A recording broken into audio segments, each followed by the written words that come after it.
Really had a full-blown identity crisis when I quit social media for a bit. I was mourning like the loss of being important, quote unquote important. I was like crying all day, every day. Part of that is I had a mushroom trip that like the months leading up, I was like, I'm like unhappy. I'm really unhappy doing social media. It's Mhm. it's zapping me of energy and it is taking.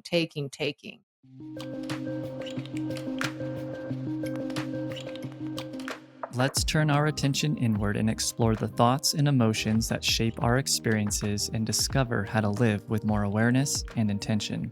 I'm David Dawson, and this is Interaction. So, what we're going to do with each episode is an icebreaker. Mainly, it's for my own anxiety because it's humming right now. I thought that this would be a fun little exercise, not only in presence, but I can have a stack of these pictures to make art from. Fun. Here's the little exercise. Blind contour drawing. Are you Okay. familiar with what that is? Yeah. You being an artist, you might Yeah. know. A blind contour drawing is where I am looking at Laura, and we are only going to draw our face, and we cannot look at the paper while we're drawing it, and we can't lift our pen off of the paper until we are finished. Yep, and We'll then show each other. and it shouldn't take more than 30 seconds. Sure. Okay. And we have these very professional Crayola washable markers. Are you ready? I'm ready. Here we go. I believe I'm drawing the most ridiculous version of you. Mine's bad. It's all I haven't bad. seen it. It's really. It's fun though. Hopefully you're not too offended by my drawing here. Obviously not. Oh, it's not as bad as I was thinking. Here's you. I'm stunning. You have one eye. You. That's really good. I did capture some aspect of you though. I feel like I got some of the bob and a little bit of your teeth in there. I was gonna say you got the gap. I did get the gap teeth. If those are my front teeth, you got the gap. I love that. Okay. You got my beard. You look happy. So you do look happy. I got your hat a little bit. I appreciate it. I got your mustache. Yeah, you got some good detail in there. Yeah. Thank you for amusing me with this. That was fun. Going from a more, lighthearted thing, I'm going to dive straight in to question number 1. How would you describe your daily relationship and interaction with yourself? Oh man, that's such a good question. And full disclosure, you sent me, like some sample questions, which I was so glad you did. But truly, I've thought about that question like every day because it was insightful to be like, man, it's not that great all the time. Those kind of pain points have been so present just because I've been like aware of like, what is my relationship with myself daily? Just like the narrative. I would say it's getting better. It's what I've discovered is I have so much embedded shame not living the life that was prescribed for me to live. So I don't have it intellectually. Like intellectually, I'm like, I'm really happy with the choices I've made. I feel at peace. I love my life. But that like embedded shame of like going against the grain has been really hard for me. And so daily I battle with that. I battle with like guilt and just like feeling a little is shame is the right word, but like it's just for existing in a different way. Like it just feels a little scary and like out of place. So I would say I've been addressing that a lot in the last like year and a half, 2 years, but then since getting that question I've just been like, that's something that's very a part of my daily relationship with myself, is just feeling that feeling of shame and then just being like either spiraling or kind of combating it and sitting with it and just saying like, what do I do with that? But I've been trying to implement more like daily practices that help with that, like exercise and some meditation and stuff like that. Okay. I don't know if that's where you were getting at with that question, but that's where I went. Where I was like, my relationship with myself is so internal. It's so like the stuff that people don't see. It's my mind, it's my heart, it's that kind of stuff. And I was like, wow, it's like it's sort of complex and just like yeah, it's not a very simplistic question that there's a lot of depth to it. Right. But a huge reason why I'm interested in asking that question right off the bat is often whenever I listen to podcasts or an expert in whatever their field is, sometimes there's a gap for me with relatability because they may be very keen on the topic that they're talking about. Yeah. But I'm always curious on like what's actually going on behind the scenes. And so by asking this question with each guest, it allows for people to maybe be drawn in and see themselves within that person, which then can create a connection versus a separation. Right. Because I think so often we look at social media or we look at other individuals and we immediately create a gap rather than, and then that creates tension, that creates stress, jealousy, envy, all these things that ultimately don't drive us towards loving ourselves or connecting with someone on a deeper level. Yeah. So that's why I like to open up with that particular question, just to kind of dive right into kind of like, hey, what is this like, even though you have success in your area that we'll dive into. And I appreciate you being honest with it. Yeah, of course. It was a really good question for me to think about. Good. I'm happy. Yeah. Okay. So how would you describe, for anyone that has never seen your art? Yeah. How would you describe your art to someone that you just met?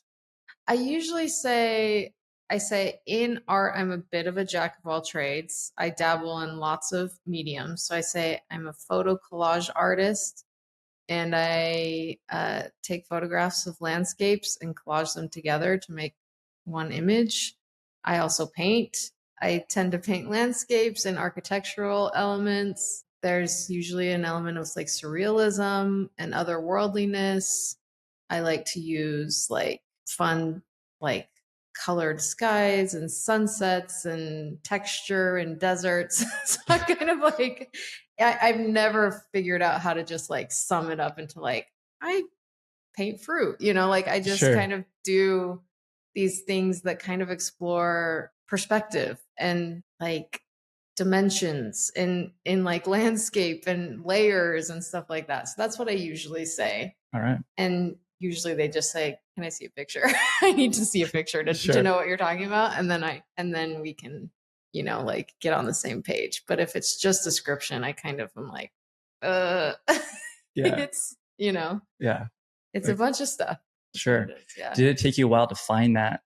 I mean, obviously you're a jack of all trades, but did you just kind of stumble into this particular style? Because there's obviously a cohesiveness within your art.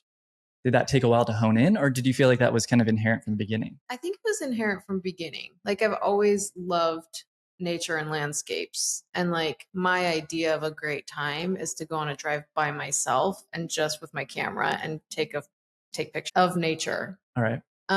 So that was kind of natural. And I just started doing that as a hobby. I would just go out and photograph, and I wanted to be alone. I didn't want to have like anyone else's like timeline in my head to consider. So I think I did kind of was drawn to like vast landscapes and kind of otherworldliness too, of like, what could this landscape look like if it didn't have like all the telephone wires in it? And like, what would this look like if this was water, a seascape instead of a desert scape? And I love the sky, but I want to change out this element. So I think it was pretty natural. I started out photographing nature and just selling those prints as is, but it kind of has morphed, and it's felt natural. It's been really interesting to ask other people though, like, what does my art mean? Like, help me. I've asked that before on social media, just been like, what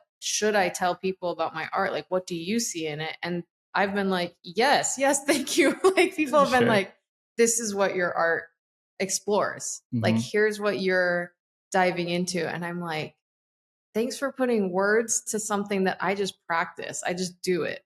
It's really hard to like say why though. And other people have been able to be like, well, you always explore these themes. And I'm like, I do. I do explore those themes. Thank you. Wow. And it's just been like interesting to not know that, but to do it, Yeah. So I'm going to move the mic just a little closer to you here, just a little bit. What are the people saying? People say that I'm always exploring perspective, and which is true. Like I'm playing with how how far away am I as the viewer? Like, am I seeing something up close or am I seeing something super far away? And scale. So like if I introduce elements that are like for example, sometimes I'll photograph like a rock that's like the site, like let's say it's like 12 inches high and 6 inches wide. Like it's a small rock that I could pick up. I'll photograph that, but I'll crop it and cut it in a way that it looks like a mountain. Like I'll turn it into a mountain in my landscape. So people are always like, you're always playing with scale and perspective. Like we don't know like what that is. It looks like a mountain, but it's got like texture. The scale is weird. Yeah, the texture. You can see like the details of it, like you wouldn't be able to. So that's been a thing. But yeah, just man, off the top of my head, I can't think of other stuff, but I have them in my phone of just being like, yeah, these have been like multiple people have said these same words, which is really interesting.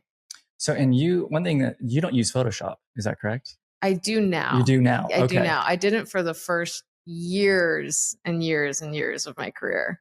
I just didn't have it and I didn't know how to use it. So I didn't use it.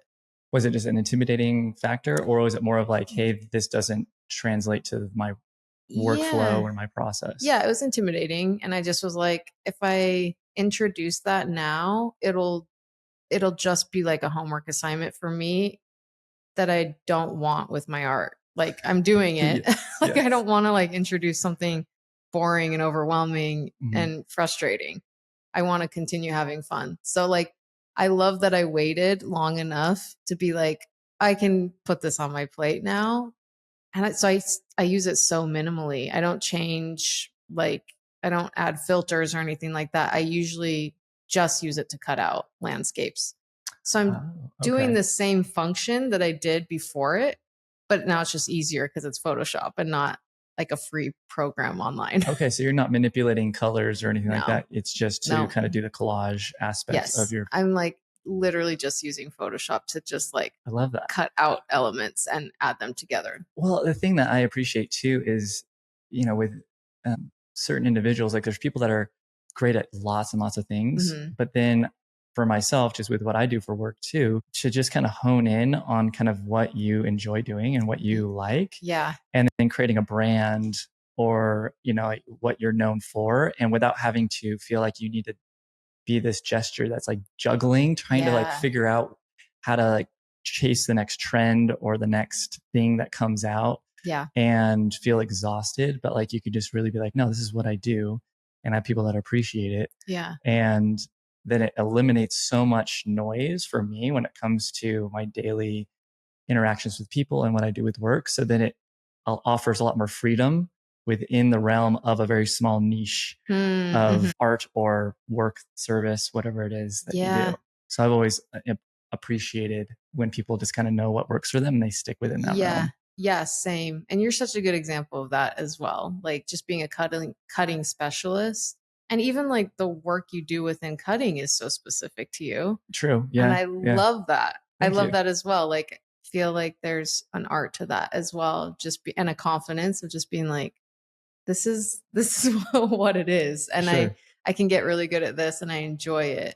But I get overwhelmed by like having to even like knowing stuff about art. I don't know anything about art. I really don't. Like I'm not that interested in art. I'm like, I am somewhat interested in art. Sure. And I enjoy to an extent, but it's really not my world and my life, like beyond what I do, beyond my own practice. Like honestly, like art history, I'm like, no clue. I don't know who any of these people are. I literally can't hang. I can't talk shop. Like, and I've just had to own that. I really have had to get over that insecurity and just be like, like, I'm influenced, I'm sure, but I don't know by who. I don't read history or art history books. Like I just do it and enjoy it.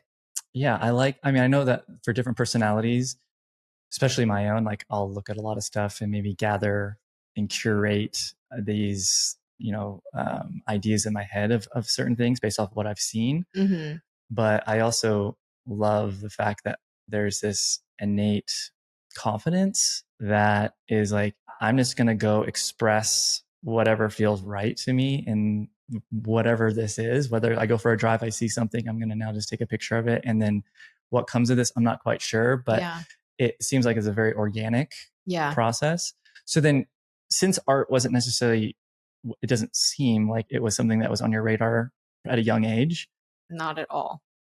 So kind of take us through like a brief explanation of, your stumbling in, it sounds like, into the world of art. Yeah, that's a good question. I feel like the stumble was my pursuit of authentic, like, who am I? Who am I? I'm really curious about. So I would say my most influential people, or the people I'm influenced by for my art, are people who are themselves. So if they're a musician, or like, it doesn't matter if they're a tech bro, it doesn't really matter. Like, if I'm like, you are yourself and you're being true to that, that inspires my art in a way.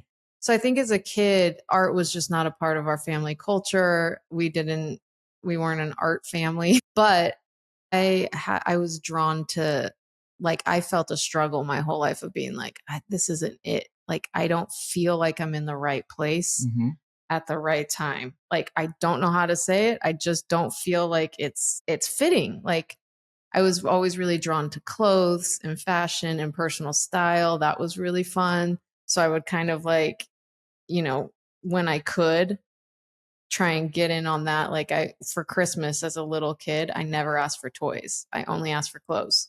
I've never asked for a toy in my life, right?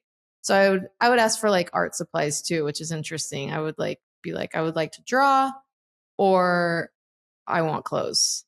And so that was fun, because I was like, I'm interested in, developing that, like, who am I? But I was not into like things as a kid. And then as I got into high school and stuff, I never really knew how to sew. I wasn't interested, but I was interested in having the clothes that I wanted that I couldn't have because I didn't have the money or the know where to buy them. So I would kind of like make some clothes a little bit. I would usually just go buy shirts and cheap Hanes shirts, and I would alter them to like make them what I want them to be. So I got into that a little bit, and that was fun. And I was like interested in like, yeah, like maybe like entrepreneurism, like maybe having a little shop with like some clothes or whatever. And I would sketch designs of like wedding dresses. Like, I was like, maybe I want to design wedding dresses. So it just kind of like over the years built. And that was one consistent element, was like exploring personal style, fashion, elements of art and creation. And then, as you know, eventually I went to hair school.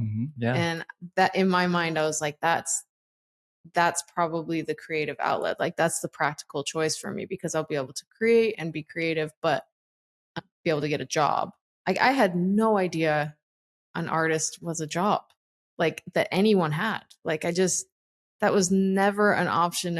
I never thought, well, I'll be an artist. Like, I didn't know that people were artists for a living.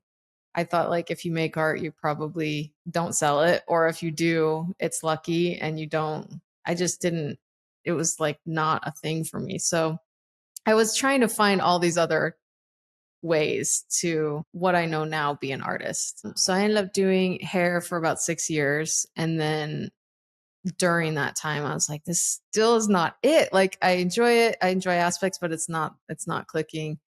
And then that's when like blogging and stuff was like really on the scene. And I was like, I would love to be a blogger. Like, that sounds great. I can photograph things and be creative and upload photos, and I get to talk, which I love to do. I can write. And so then I I was like, I need to learn how to take pictures. So I bought myself a camera, and I was like, wow, I like to go out and photograph, and I like to do that. But so was blogging for a little bit, and it just led to selling prints online. And then that led to, wow, some people are actually buying some of my prints. That's interesting. And then I started collaging those prints. And that's when things really took off, is when I was like, oh, I remember when I made my first collage, my first landscape collage, I was like, oh shit, it's over. Like It clicked, you mean? It Or clicked. Okay. It felt like this is what I've been trying to do without knowing it. I had like thousands and thousands and thousands of pictures of skies, and thousands and thousands and thousands of pictures of waterscapes, and thousands of, but like them on their own was a great photograph, but it wasn't what I was like, this is not the final piece, but I don't know what's beyond this. So when I finally was like, wait, what if I like piece all these together, all these elements of all these photographs, it just totally clicked. And that's when I was like, okay, this is what I'm doing. Like, I'm not a photographer anymore. I'm an artist. Like, that jump was really important to me. Wow. Okay. So can we talk about imposter syndrome? Yeah, totally. Because I've been doing hair for 15, 16 years. Yeah. It still comes up. Does it? Totally. Okay. Well, because especially going back to our previous topic on having your niche, right? Yeah. Well, in some ways I use that as a crutch not to explore outside of it because of my relationship with being a beginner, fumbling through something, not being good at something. And so it's like, oh, I can use this avenue, that this rut that I've carved for myself to stay in. But then it's to what degree does it handicap me in some ways? Interesting. So like, do you still feel like, I guess early on, was there imposter syndrome, or did you just kind of embrace the inherent like uncharted territory that it seems like kind of your life has constantly been in this curiosity realm? Yeah. There's probably more imposter syndrome now than there was in the beginning. Why is that? Is it because you have more eyes on you?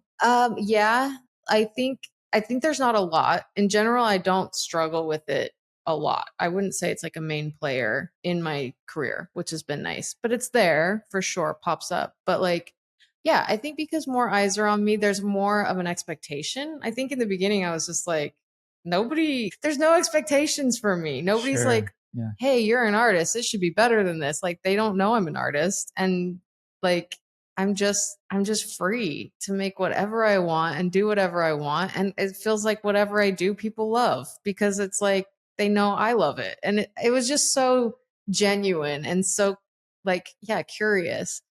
But now I feel like, going back to what we were just talking about, it does feel like there's this expectation that I know more, that I have more like of the traditional inspirations and like the traditional like influences, like things like that, where I'm like, no, it's still the same. Still winging it. Yeah, I don't have any more in my belt, do to an extent, but I'm just like, I'm still actually just enjoying making whatever I make. Like, that hasn't really changed. That's amazing. How many years have you been doing it now? Let's see, full time. Like, I consider 2017 to be my first full year, like where I really was like, okay, I'm an artist and I'm making money. So what, it's 7 years. We're in the 7th year. All right. Yeah. Okay. So then what advice would you give someone who desires to share their art publicly? I would say, if you desire to share your art publicly, then share your art publicly however you can. Like, don't worry about like, oh, it's not in the right space, or it's just in a coffee shop or whatever. You're going to learn so much by just showing your art publicly. So I'm like, if you can't do it, if you don't have the connections, do a show in your house. Like, set up your living room and take down whatever art you have and put your own art, and get on Facebook or Instagram and say, I'm having an art show. Like, to me, just do it. Just do it. And yeah, if you want it to be in like a public space as well, then go to coffee shops, go to the art stroll, whatever, and just say, hey, I would love to show my art. And you'll learn so much, and you'll probably have a lot of anxiety, but you'll be like, oh, this is how you hang it. Like, I don't know how to hang art. How do I, like, I'm here. I'm the artist. I don't even know how to hang it. And you might just say, how do people typically hang the art? Are they using nails? And the person there is just going to be like, oh, most people use 3M strips. And you're like, really? Like, I would have been embarrassed to do that. But now that I know it's okay, I'm going to stick 3M strips. Like, you'll just literally get so much under your belt by just showing your work. Hmm. And don't put so much weight into it. Just say, I'm having an art show. I made art and I want to show it. And here it is. And that's like, I think that's so easy to respond positively to that. Sure. I see that a lot and I'm like, cool, that's amazing. See, when I hear that, like, one, I love it. Yeah. Two, I tend to be the exact opposite. Analysis paralysis. Yeah. I mean, this podcast is a perfect example, perfect Yeah. project for me to realize how I avoid like hard things, putting it off, and all, like just doing dances around all these small things that really are going to move the needle forward in a direction of creation and expansion and getting to know yourself on a deeper level. Yeah. But staying within my comfort zone, which ironically isn't very comfortable. It's usually like, ooh, I'm uncomfortable, but I need to keep doing the things that I know, which keep me in this trap. And so and realizing too, how my identity and persona is tied to how other people perceive me. Right. Yeah. And so that right there of putting art, like, well, what if no one buys it? What if, it's up there and, there's just dust collecting on it. What does that mean as me as a person? Like, I can see how a lot of people can start creating stories, especially myself, around rather than doing something for the sake of creating and because you're wanting to learn. Yeah. But I can get lost, especially when I'm comparing other people's work, whether it's hair, whether it's a podcast, whether it's anything. Yeah. And compare their chapter 20, or they've written, let's just say like they're way down the path in their career. Yeah. And I haven't even like written a rough draft to a story or whatever it is. And so the comparison is such a far gap between the two that it's unrealistic. Right. And then it creates this like dread of like, well, I might as well not even try. Yeah. So I appreciate that, like, I guess, willingness to kind of put yourself out there is inspiring. Is that something you feel like is innate or something that you've had to work through? It's been pretty innate with art, which is interesting. All right. I can really relate to you with other things, but not to say it's been completely just, I'm just so confident. I've been scared shitless, like, for 7 years, truly, in some ways. But like, I do remind myself, like, every artist that I love, everyone that's doing anything that I love did start where I'm at. Like, it's cliche, but I'm like, they didn't just pop into genius. Like, they didn't know where to print their stuff. They didn't know how to frame or who to frame their stuff, or if they should put frames on it. They didn't know how to hang art. Like, that is stuff you learn, whether it's in school or by doing it or whatever. They did need to be taught that. And so I'm like, I'm just that. Like, I'm just starting out. I don't know it yet. And I'm sure I'll learn if I just do it or ask questions. So I have reminded myself of that along the way. I've just been like, I would love to, like, when I was first starting out and people would invite me to do shows, I'd be like, I don't know what that means. Like, I don't know how to hang my stuff. Like, should I stick a frame on it? I have no idea. Like, and I would just be like, well, I guess I'll just show up and put the piece in there. Yeah. And it is what it is. And they'll have to, if they ask anything about it, I'll just be like, yeah, this is the art. But I'm like taking notes, like looking around and being like, oh, okay. Like, I think I need to like sign it, or I need to, you know what I mean?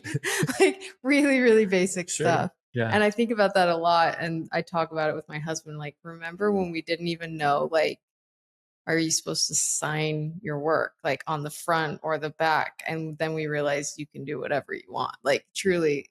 There's not really any rules. Yeah. There was just so many things of just being like, what are we supposed to do?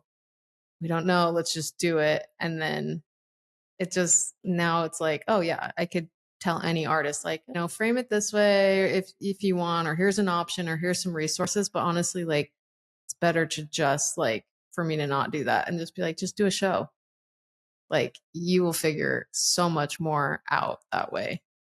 So this reminds me of a topic I want to dive into too, is where to do your art, to create your art. Mm-hmm. So you have a very unique studio. Yes. Yes. But very. early on, Yeah. because I could fall into that category too, where it's like working at a really nice salon at the beginning of my career. Yeah. And then moving to like this 200 square foot tiny little like closet of a studio, Mm-hmm. and having like a lot of self-doubt and judgment of like, oh, this isn't as cool. Like now, or just feeling like I don't have, like, people maybe make the excuse like, I'd love to express myself and do art, but I don't have the space to do it. And then use that as their excuse not to even put their foot in front of the other. Mm-hmm. So like kind of run me through how you started to create your art, where it was, and then where you're at now.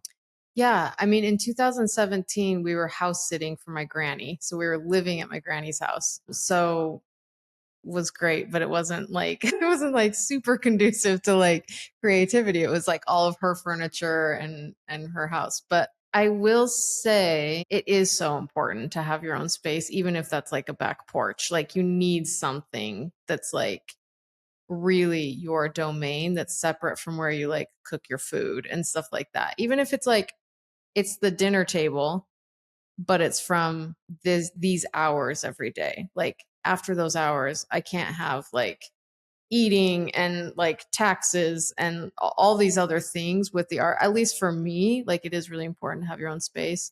So for us, we just made it work. We like carved out a spot in the garage where we like kind of photographed our stuff. I was working at, a desk in her office, and then I would like photograph my stuff in this spot in the garage or on the back porch, and I was just making it work. But I knew we were going to need to find a studio space, and it didn't need to be glamorous, and it wasn't glamorous. I just started asking artist friends, like, do you guys have studios, blah blah blah, where is it at? We started renting at this place, and it was like an old wood mill, and there was like leaks in the ceiling, and it was like a pretty stereotypical like art space. Like we were paying nothing in a tiny, tiny room that was like hard to even like walk around your work to, like, it was very small, but it changed the game for us. It really, really was so helpful to like go to work every day and be in a space where it's like, this is what we do here. We create and we work on our things. And so then from there, we were rented that spot for about a year. And then when an artist moved out, had a bigger space, we moved into his space and we're there for another year or two. And then after that, we found out about the mall, the Provo Town Center Mall, total ghost town. Like, yeah, maybe give like some context to yes, to where you're at now. Yeah. Okay. If people don't live in Provo or Right. Orem, they have no idea what you're talking about. Right. So this mall is just a 90s mall. It's a shopping mall, but it's just been quiet for years and years. Even pre-pandemic, it was like kind of struggling. Like nobody was really going there. Yep. So we had a friend that said, I talked to the manager of that mall, and I think they're renting out spaces to just anyone. This was 2020 and 2021, like that time frame. And they were like, they're just now, because of the pandemic, they're really, really dead and really slow over there. So we met with the manager and he was like, what do you guys do? And we're like, we're just artists. And he was like, great. Do you want like a gallery? And we're like, no, we don't. Like, we just want a workspace. So it won't be retail at all. Are you open to that? And he was like, sure. Like, that sounds a renter. Yeah, for him, like it's money. Yeah, it's someone to pay the rent every month in this space. So we were like, do we do this? It's at a mall. And it had like some drawbacks to us. Like we were like, it feels a little bit like we have a boss, like going from just like this art space where everyone is artists to this more corporate setting where it's like, now we're paying rent to this like mall management, and there's like some shoppers walking by. I don't know, but we decided to do it, and we've been renting there for, I think, let's see, we're coming 3.5 years. We've been at the mall, and it's been so interesting and great. Yeah. And What are like, I mean, give me, it's, what's the oddest thing that you guys have to come across on a regular basis? I mean, the oddest thing is the the mall people, the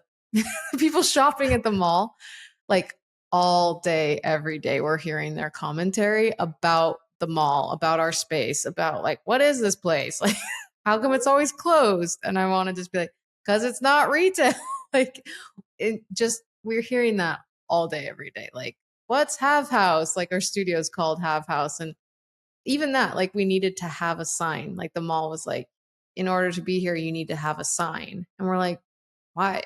No one's coming in here. We won't let people come in here. Like, and they're like, yeah, but it needs to look like a space, even though, so we have a sign up. So then that confuses people. They're like, why is this place always closed? Mm. Like, and we just hear that commentary all the time because it's just a gate, like a traditional mall door gate that's separating us. So it's like, and it feels a little bit like an animal in a zoo when we're working out in like the front part of our space. People will just be like, look, that lady's painting. And I'm like, I hear you. And I'm Do 3 you feet talk to from them you. back usually, or do you Yeah, just kind of sometimes ignore I'll them? just be like, hello or whatever. And then, but that's risky because like if I initiate, then it's like, now we're chatting for a long Got time. it. And Takes you away from your yeah, work. and it's disruptive, honestly, like to just be like, I'm like clear coding something. And sometimes I'll just have to be like, I'm sorry, I'm like right in the middle of something. But good to chat or whatever. But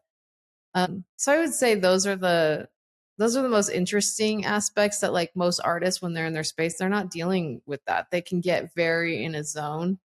And we can too, because we have like different rooms in the space and we usually close off and we're in the back room. But sometimes our projects are just bigger and we need to take up all the space. But overall, it's been great. It's been really great. It's been cheap rent and it's been like we have security and we don't have leaking roofs. It's Good. been really, really great. Yeah. Yeah. Okay. So I want to bring up something that we've chatted before about social media. Yeah. And there was a time where you brought to my attention that you're taking a break for an extended period of time from Yeah. social media. Hmm. So I want to know, like, one, what did you learn about yourself in that 6 month or whatever time frame break? And obviously, it's a necessary part of kind of what you do to some degree to kind of at least show off work and express yourself through. And how has your relationship now changed since taking that break? Yeah, so this is a great question because it's very layered, but Go as deep as you want. what I learned is that I don't know who I am if I'm not popular. That's what I learned. Okay. I had a full-blown identity crisis when I quit social media for a bit. I was mourning like the loss of being important, quote unquote important. I was like crying all day, every day. Part of that is I had a mushroom trip that like the months leading up, I was like, I'm like unhappy. I'm really unhappy doing social media. It's zapping me of energy and it is taking. And I am consumed with what other people are expecting of me in my art and my production. Like they want it every day. They want like good videos and they want like Was that actual feedback people were telling you, or is that a no story that you're kind of creating based total off of story. what content creators or other people are kind of Yep. pushing, saying like this is what you need to do in order to be popular on this platform? Yeah, it was actually a little bit of both. Nobody was saying anything, but it was just, the less I posted, the less engagement I got. It was the algorithm. It was Yep. like, oh, I was posting 5 times a week, but now that's just too hard to keep up with because now it's got to be in video form. And if it's not a video, nobody sees it. And so now I've got to make videos. Well, I can't make 5 videos a week. So let me try for one a week. And I don't really know how to make a video. So let me just put out what I can. Okay, like 100 people saw it. And I have, at the time, 30,000 followers or something. It's like, oh, so I'm like, there's things that are telling me this that I'm like, the demand is crazy. And I just can't get eyes on my work anymore. And people were like, you have to show your face. Like, you need to like engage with the audience. And I'd be like, okay, that's different. Okay. Like, what do I talk to my audience about? People are like, you need to do tutorials. You need to show us how. And I'm like, that's a whole other thing. I'm not a teacher. Yeah. I don't want to be a teacher, professor. I want to make my art without like filming how I do it. Mm-hmm. So there was all these added elements that were changing in social media. And I was getting really overwhelmed with going from just showing my work and having it resonate with people to people not seeing it or not enjoying what I was putting out because they could get better from other artists that were willing to, produce in that way. So it was just hard and unimportant. Also, I knew it was unimportant to a level. Like, I was like, this is not really something I want to be like consumed with. Like, I want to have wider perspective. I want to know that this is not the end of the world. And then when I did this mushroom trip, I was like, it was so clear. Afterwards, I was like, I need to take a break. Like, I need to like not be on it. I can't even be an observer. I need to like not engage in this app. So when I quit, it was for like, who knows? I was like, maybe I'll never be on it again. I have no idea. Maybe it will be a month, but I need to like change the relationship. But then I cried like every day. Like, I was like, I'm no one. Like, I'm no one. Like, people don't even, I was so uncomfortable being with myself throughout the day. Really uncomfortable. I was like, oh, like, I haven't been with myself in years. Like, I can just be with thousands of people all day. That's what I had done for years. Mm-hmm. Feedback, comments, like so much positivity, like coming my way, and then just nothing. And I was like, I'm scared. I'm so alone and I'm so scared and I don't know how to do this.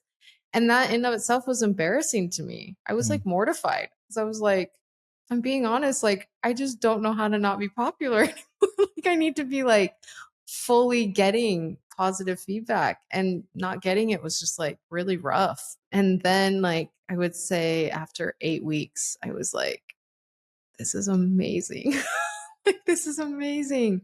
Like, I just was fully in bliss about it. And I was just like, wow, like, I love not having this anymore. I was getting to know myself. I was becoming comfortable with just like doing nothing and just being like, wait, I used to like fill the voids with some stuff. What did I used to do? When I wasn't staring at my phone, I was like going on a walk, or I would just like watch a show without checking another thing, like without watching two things. Like, I would just watch a show. Yeah. Like, just things like that where I'm like, that's wild that I was like unaccustomed to just doing one thing at a time or doing nothing.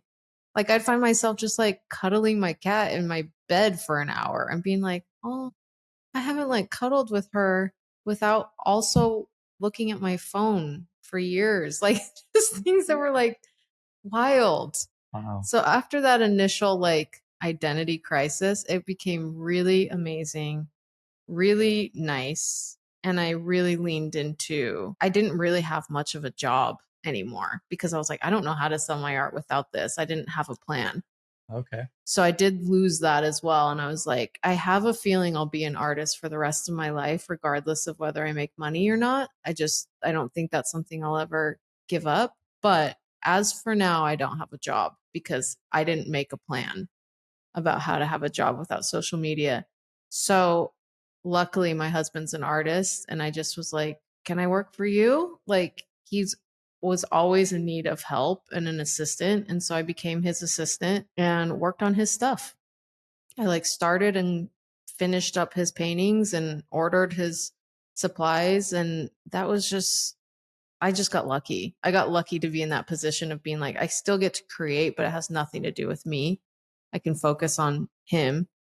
So I did that. And then eventually I was like, all right, I've got to figure out how to like have a different relationship with social media. And I think it's been enough time. And so ever since I got back on, it's like a daily exploration of how to not let these expectations creep back in but also just having a confidence of like producing again. And I'm like, sometimes there's weeks where I don't put anything on there, and that's okay.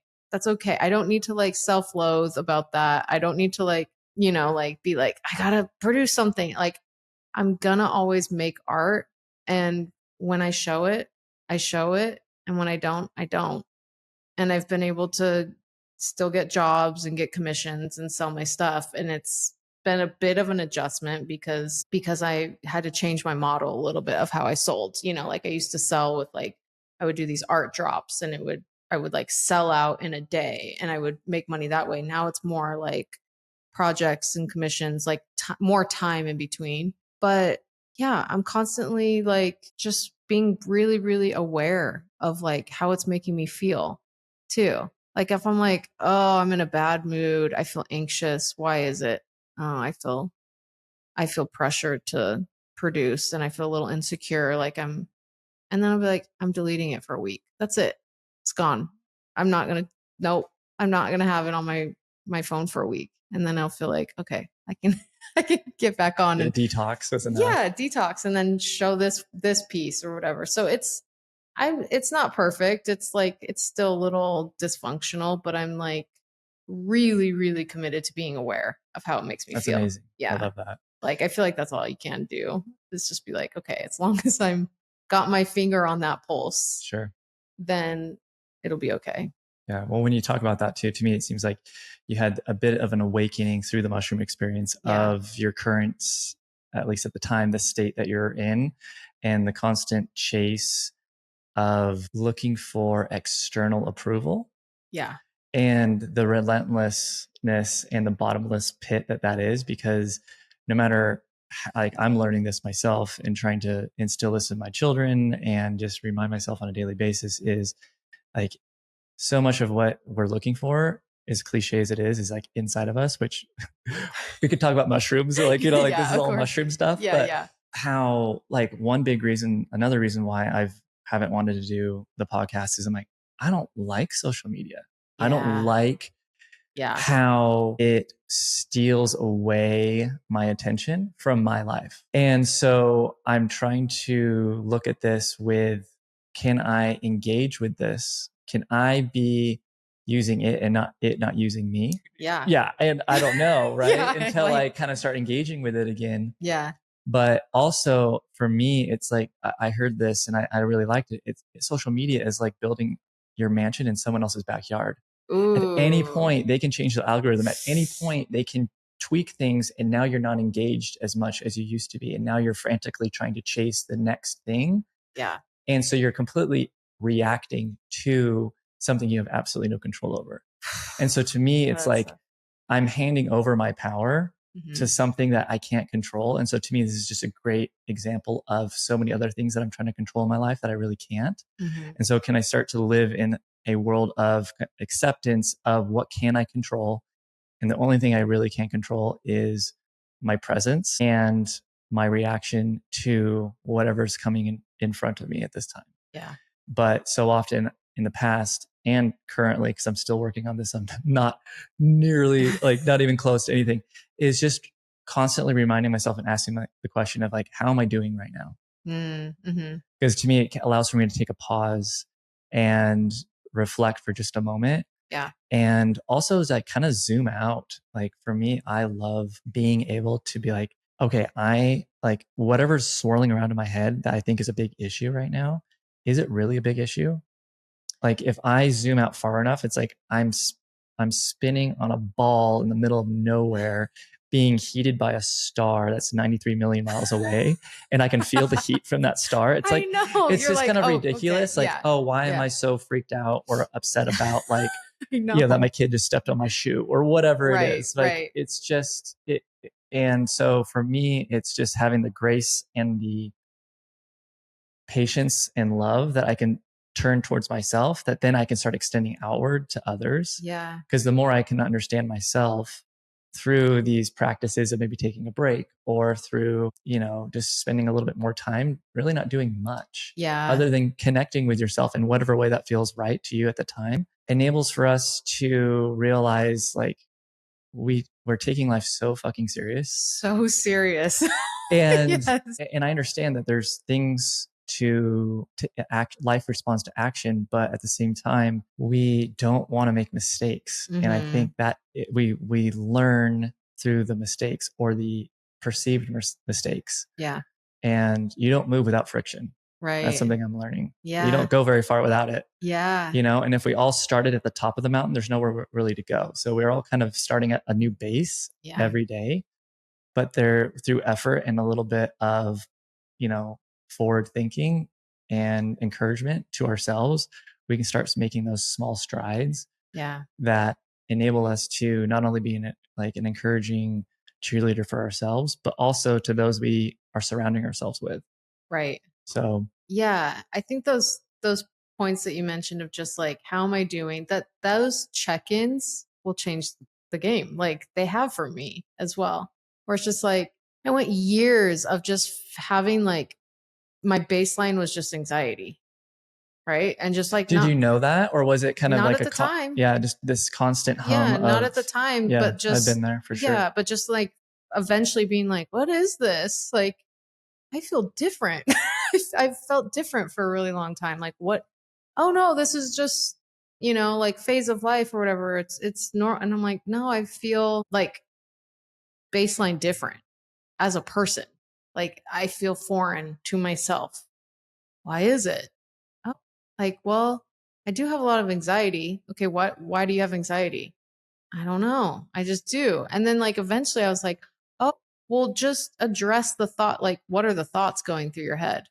Be like, okay, I'm looping on some stuff. What are you looping on? And it would be like the dumbest shit ever. Like it would be like, I'm looping on this comment that this person made on this post. Truly, I'm looping on it. I think about it 20 times a day.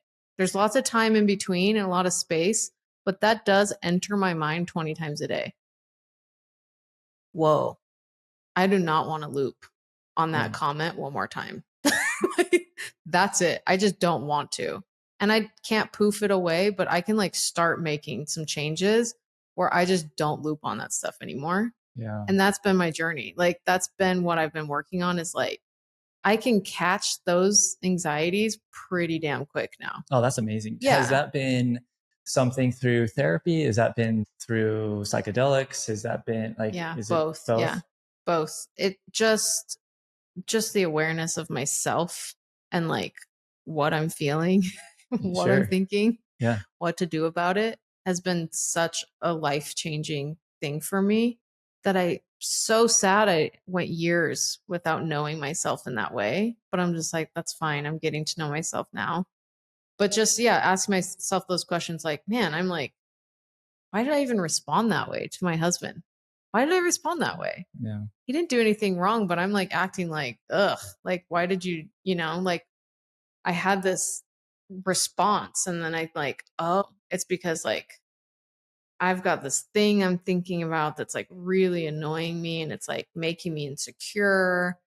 And I'm like kind of resentful that he doesn't have the same burdens. Like I'm over here, I'm just so burdened. I've got all this shit to deal with. And I'm like, no, no, like that is on me. Unburden yourself of this stuff that can be offloaded. Like there's some things that can't be, but there's a lot that can be. Yeah, I really enjoy this quote where it says like, in life, pain is inevitable, but suffering is optional. And so to what degree do we add more pain or more suffering to our by looping, by creating these stories that are tying into our feelings of inadequacy? Yeah. You know, and so, it's fascinating. And at times I can laugh, but many times I'm just like frustrated too of like, holy shit, like how did I continue to go down this path of, doing this particular behavioral adaptation based off of a complete imaginary story that I created as a child? How I've been trying to keep that story alive and looking for all the ways to feed this energy that is completely eroding and corroding my life energy. Like, I look at my children and like this is something, and say like, man, like I've heard and I want to believe that we're like our natural state is excitement and joy and like just exuberant life, just excited for whatever's coming our way. And I'm realizing that a big part of my reaction to life is I am holding on to history, holding on to stories that are draining me of being able to show up in a manner that is engaging with life. Yeah. Versus now I'm reacting to life. And when I don't like what's happening, I'm going to now turn to whatever the substance is that is going to help pacify me. Yeah. Whether that's social media, whether that is exercise for some people, whether that is, gaming, whatever it is. And so just beginning to slowly awaken. And I've realized that like, okay, I just reached the age of 40. The first half of my life is putting on, I like this. It's like everyone's a bright light. Just how many lampshades are you wearing?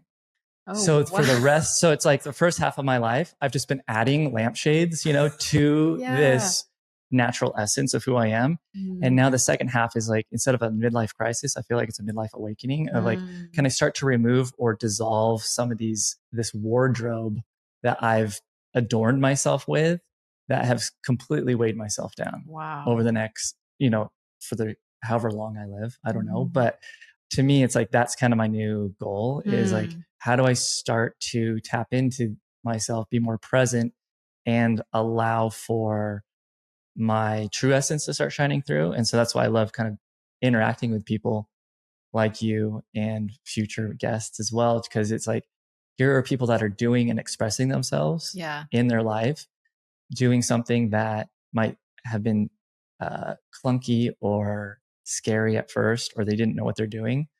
But now they found a little bit of traction and they're gaining confidence in what they're doing, and they're learning and they're growing, and they still have so much to learn and to grow from where they're currently at, but also to kind of celebrate that, anyone that's listening can do the same thing for themselves. They're not entrapped just because, where you are isn't a life sentence. Yeah.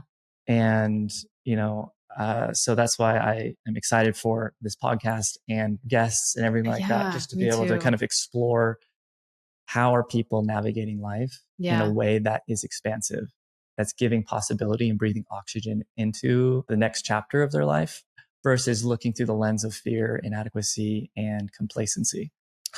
Man, I'm so glad you're doing this because I'm so excited about it. Well, too. I don't know what I'm doing yet. That's, one of those things where I'm like, but again, going, I think, I have to just celebrate, like, this is the first podcast. Yeah. This is what I'm doing. And I reached out to this woman who is starting her first, she's done a first season of our podcast. And I was just kind of expressing to her like, oh man, I'm in this freeze state with even starting. And she's like, people are looking for authenticity, not perfection. Yeah.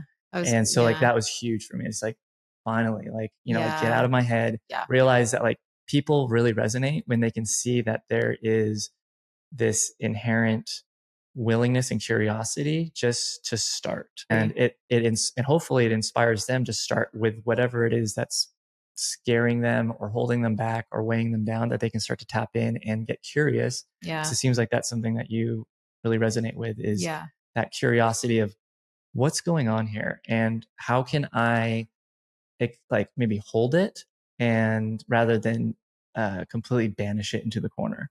Right. Right. I think, you've said so many things where I'm like, I'm so inspired now. Oh yeah. How many lampshades am I wearing? No, it's true. Right? It's really, like what are those things that are preventing me from continuing to move forward in the ways that are like, it's unknown or scary? And I'm just like, have a new resolve. Like, oh yeah, okay, that's right. I am a bright light. And I forget that. I know that until somebody enters the scene that is like, well, not compared to that person though. Right. Yeah. And I'm like, no. Well, and that's what with or without those people, like I want to be able to stand on my own 2 feet and just say like, regardless. Yeah. And I think that's very natural for our ego to create some sort of identity that wants to feel separate, wants to feel special or different than everyone else. Yeah. So when someone kind of steps in and maybe has an ambiance or an energy that, we maybe desire in ourselves that we can see, we immediately want to almost have that envy or jealousy there to somehow create more separateness versus that connectedness. Yeah. And I'm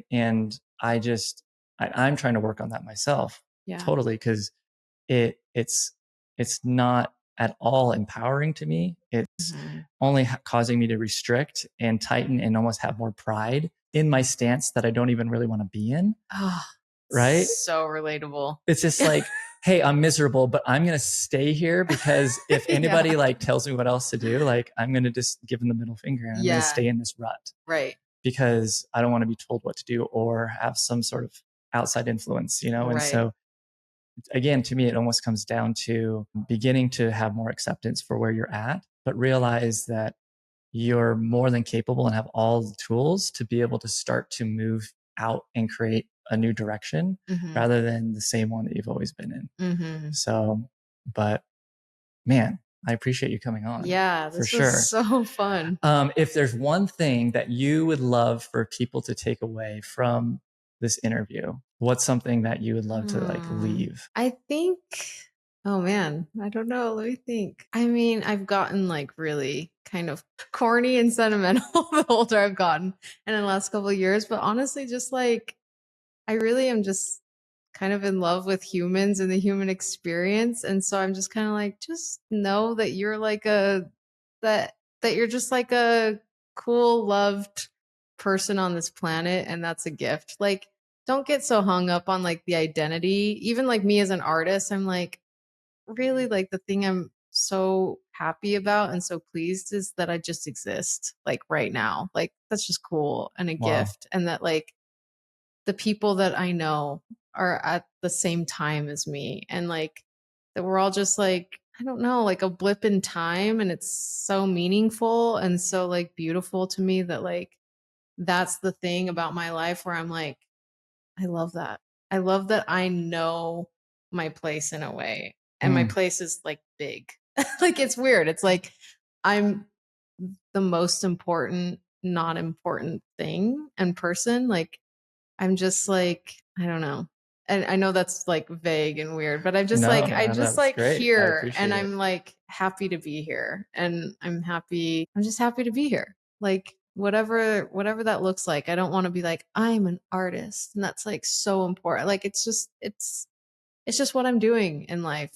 And I'm lucky that I enjoy it. But like, I guess I say that because I don't want people to like ever feel like, oh, well, like easy for her to say she's got like this art career, like she's an artist, she's doing something creative, like I work in tech or I work at the post office or whatever. I'm like, awesome that you work at the post office, like, you know what I mean? That's so like a part of creative culture, I think, is that it's like inherently valued higher than like non-creative work, and I just don't buy it and I don't believe it.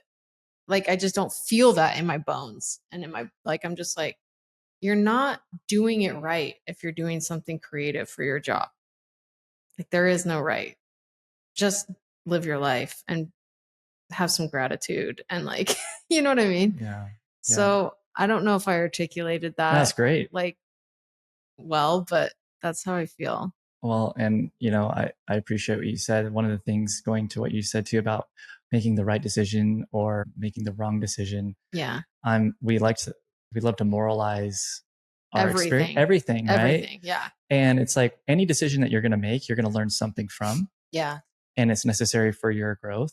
Yeah. And, I just appreciate when people are willing to take a risk outside of their wheelhouse. Yeah. And to me, like a theme that's been accompanying this year is what does it mean to feel alive for me? And I've learned more and more for me is connectedness with people. Yeah. And also trying to be more in tune in my body. Being a man, I tend to be much more in my head. Yeah. Not to stereotype, I'm sure like it's common for everyone, but like to feel in my body is something that is I've closed off for a long time. And so kind of this willingness to be like, oh, wow, okay, like before this interview today, I'm like, I'm feeling like a variety of emotions here, like anxious, excited, nervous, because I don't know really what I'm doing yet. Yeah. But at the same time, this taking a pause and be like, this is what it means to be alive. Yeah. To be able to kind of feel the full spectrum of a human. Yeah. And I think so often we shy away from, we only want to focus on these upper, higher vibrational thing, like emotions and feelings, and want to completely ignore and eradicate anything that dips below sadness. Right. Or discomfort. Yeah. And judge it and hate it and shame it and not welcome it. And to me, it's like when we do that, it only makes those louder and it keeps us in those realms longer. Totally. Until we maybe learn to turn around and go in the opposite direction a little bit more. Right. And so that's something that is what I hope to be able to instill through the podcast and through whatever is, be curious about yourself, because that's the one relationship you're guaranteed to have the rest of your life. And okay, I've changed my answer. That's my answer. You said, okay, here's what I want people to take away. I'm stealing what you say. Sure. It's just be curious about yourself. That's it. Be curious about yourself, because you have so much choice. Like, choice is really, really powerful for me. It has been really, I do have a lot of control. I am not just the 5-year-old Laura that is like so afraid and just has like this narrative. You know what I mean? I'm like, I'm beyond that. Like, I can choose, I can make decisions. And like, I'm really dedicated to making the decision of like getting to know myself. That is like so fun. That's been the most rewarding work I've ever done. Same. Yeah. It's turbulent. Yeah. Totally. And it can create a lot of like it can be disorienting for sure. Totally. Because so much of I've lived my life through a lens of, this is who I am, and realizing, oh, these are roles I play. Yeah. And attaching morals to, you mentioned that, like moralizing everything. We even like attach morals to our emotions, like something that's not good or bad. We say these types of emotions are bad, these ones are good. And we attach morals to them. And it's like, it's just emotion. It's neutral. It's a thing that we experience as humans. I just heard yesterday a therapist said, she said, the brain, when it sends you an emotion and you suppress it and you suppress it and you ignore it, then it learns to do that even about quote unquote positive emotions. So like if you're feeling sadness and you're like, nope, then your brain doesn't know, your brain's not moralizing emotions, you are. So it's just going to prevent another emotion. It's going, oh, this is what you do to emotions. You throw them away. So I'm not going to send you the next one, or I'm going to send it to you less, even if it's like joy or gratitude. Like, it doesn't know the difference between what we've attached to it, if that makes sense. So I was like, I was trying to wrap my mind around that, but I'm like, that's really good to know. It's really good to know that like I need to give the same amount of weight to these quote unquote negative emotions, because they're not negative.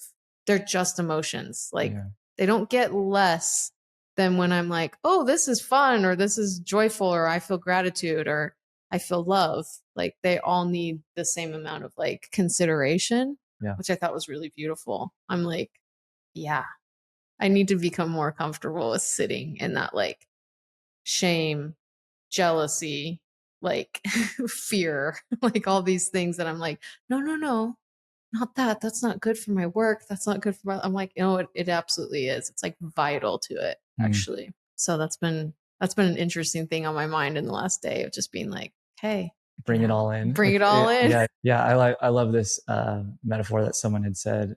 I believe Peter Crone mentioned this, but he's like, emotions are similar to, think of it as family members, right? And we want to invite, like, do we only want to invite half the family to the dinner table, or do we want to invite the whole family and acknowledge that everyone's there? Wow. And the ones that if you're going to ignore and not invite, well, they're going to get very loud and be offended. Yeah. That they're not being seen. Yeah.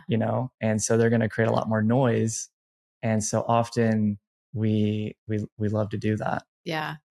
or not love to do it. We do it and wonder why we're miserable and exhausted, because those other emotions that maybe vibrate at a lower frequency, Yeah. are needing to be seen Yeah. more. Mm. And so I'm trying to welcome that more in my own life, especially with my kids too, when they're feeling upset. It's like, hey, it is okay to feel these emotions. Like, Yeah. these are important, but you now have a choice. How long do you want to stay in it? Yeah. And so to me, it gives them a way of recognizing it, being present in those emotions, but then having the choice to move beyond it or Yeah. through it.